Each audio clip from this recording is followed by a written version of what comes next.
dami mo namang kutok, Queenie. Ang paho pa ng ulo mo. Nag-shampoo kaya ako. Shampoo. Alexa, si Junjun oh. Asan? Ayun! Oo nga. Tara, punta natin, Queenie. Tara. Hi, Junjun. Saan punta mo? Susunduin ko na si Scarlett kasi pupunta uli kami sa milk tea shop. Ganun ba?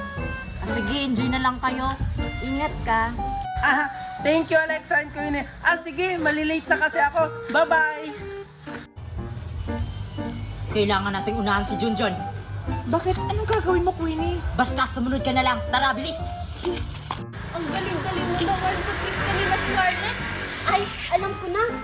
Kumain tayo. Sige na, libre ko. Talaga ba, Mimay? Kaso,